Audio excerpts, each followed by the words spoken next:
Então, boa noite a todos. Com o trabalho da disciplina de eficiência energética, eu e o Leonardo resolvemos fazer da lista de exercício o exercício número 3, que contava com a problemática. Transformador operando acima da temperatura esperada, então ele estava podendo acontecer um sobreaquecimento. O condutor no neutro com aquecimento.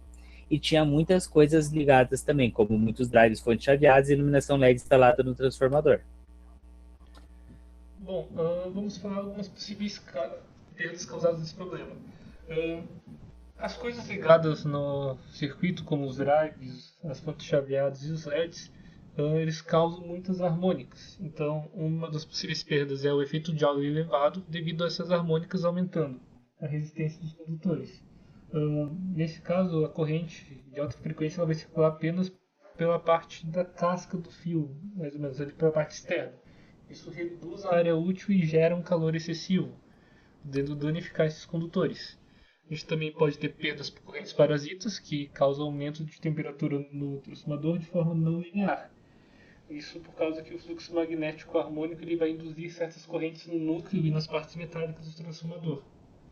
Correntes às quais o transformador não está preparado para lidar. A gente também pode ter degradação do isolamento do transformador devido a esse aquecimento. Isso vai reduzir a vida útil do óleo e também do verniz dos enrolamentos. A gente vai ter, já agora saindo um pouco do transformador, indo para a parte de proteção e dos equipamentos, a gente vai diminuir a vida útil dos equipamentos do circuito, podendo ocorrer queimas ou danos mais graves, dependendo da quantidade dessas harmônicas e como elas estão se acumulando no circuito.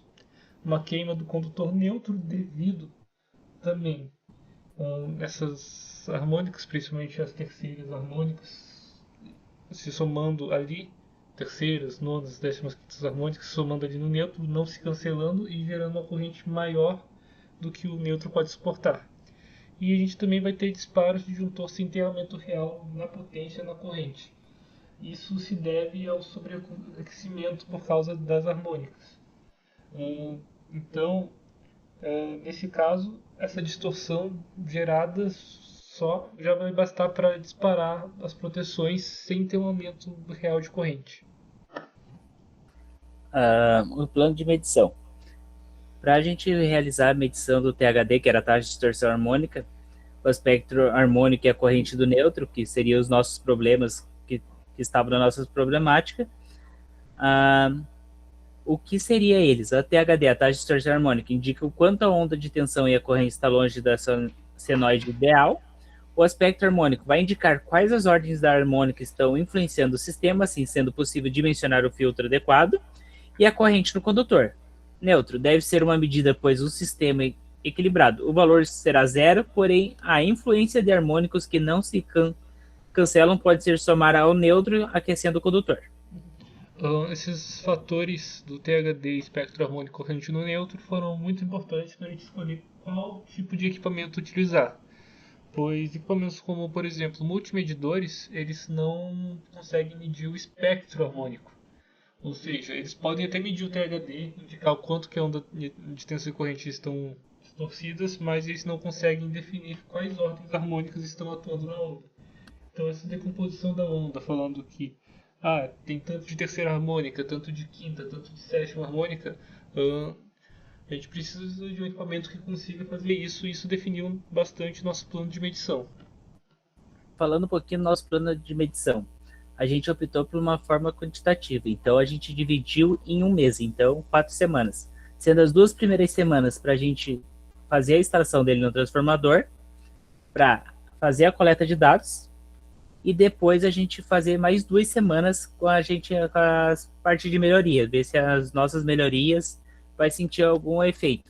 Então, o analisador de energia é um equipamento normalmente portátil que tem capacidade de medir todas as variáveis necessárias para o diagnóstico do problema. Então, ele tem como objetivo medir o THD, o espectro harmônico e a corrente do condutor, que seriam as nossas causas raiz do problema que a gente estava enfrentando. Então, os equipamentos utilizados, nós se baseamos, como mencionado na aula, os seguintes fornecedores e seu respectivo produto. O fornecedor MS com o analisador P600 e o Flux 1732. Então, por que a gente realizou a escolha desses equipamentos? Como mencionado, os dois têm a capacidade de medir o THD, o aspecto harmônico e também a corrente no condutor. E uma coisa que a gente levou bastante em conta para escolher eles seria a sua facilidade de instalação. Então, eles não precisam ser fixos num painel ou estar em algum lugar. Então, outro problema que a gente escolheu ele, a facilidade de retirar dados. Então, os dois contam com um sistema supervisório dentro da própria estrutura, EMS e Tantafruc. Eles têm um quadro de gestão à vista. Esse gestão à vista, como funciona? Depois da retirada, a gente consegue pegar, conectar um cabo e transferir todos os dados que ele gravou por essas 2 semanas para o computador. Dentro do sistema, ele consegue dar uma linha gráfica. A gente simplesmente faz o mapeamento do THS, do THD, desculpa, o aspecto harmônico e a corrente no condutor, para a gente verificar qual seria o problema que está acontecendo para a gente conseguir resolver. Então, a comparação dos dois, sendo bem sincero. Então, como os dois conseguem realizar as medidas que a gente precisa, a gente resolveu fazer uma análise menos minuciosa dos equipamentos, apresentando assim levado em conta que para a execução desse projeto podemos trabalhar com equipamento de classe B. Seria mais indicado para a execução desse trabalho utilizar o analisador EMS P600. Por quê? Que a gente fez uma análise de custo, já que os dois conseguem realizar. A gente não precisa de um equipamento classe A, não precisa de uma certificação. A gente só quer resolver o problema do por que está dando esse superaquecimento, a gente só quer entender, pode ser um de classe B. Mas a gente foi ver o líder de mercado e o EMS para ver qual que é a diferença entre os dois. O EMS está custando hoje na casa de 8.800. Já o Fluke 1732 numa faixa de 86.300, que é um valor muito elevado. O trabalho que a gente quer para essa análise, a gente consegue usar o EMS, então ele atende muito bem às nossas expectativas. Bom, a instalação desse analisador ela vai ocorrer no secundário do transformador e no barramento neutro do QGBT. Ali ele consegue tirar todas as medidas necessárias para a análise desse problema e para a gente tirar as conclusões necessárias para o dimensionamento do que a gente vai utilizar, como a gente vai fazer para resolver o problema em questão. Como dito antes, ele vai ficar instalado durante 2 semanas, tirando medições de diversos aspectos da rede elétrica, e depois que forem tomadas medidas, a gente instala ele por mais 2 semanas para analisar a efetividade das medidas tomadas. De resultado esperado, a gente espera encontrar um THD com nível ruim, ou seja, um THD que não é permitido pelas normas e tem a capacidade de danificar equipamentos, causar queimas ou danos que prejudiquem o bom funcionamento ali do sistema. Também no teste espectroharmônico a gente vai provavelmente encontrar a presença de harmônicas ímpares, terceira, quinta, sétima, 15ª, que vai diminuir a qualidade de energia e também causar todos aqueles outros problemas ditos anteriormente. Também tem a chance de encontrar um desequilíbrio de fases e uma sobrecarga no circuito, e harmônicas também acumulando no condutor neutro. A parte de desequilíbrio de fases ou sobrecarga no circuito não é em si uma certeza. Isso pode ou não acontecer, pode ser que seja apenas uma questão de qualidade de energia, mas não pode se descartar que possa sim existir um desequilíbrio de fases ou estar em certas coisas subdimensionadas e ter uma sobrecarga no circuito por causa disso. Tendo em vista isso, a gente tem algumas soluções técnicas, algumas medidas que podem ser tomadas mais de uma até. Primeiramente, para solucionar esses problemas que podem vir a acontecer, a gente pode ter um rebalanceamento de carga. Se for analisado, claro que as cargas em cada fase não estão bem distribuídas, a gente pode redistribuir elas a fim de evitar que uma delas fique muito mais carregada que a outra. Então, isso daí é uma solução simples, barata e fácil de fazer para caso tenha esse problema.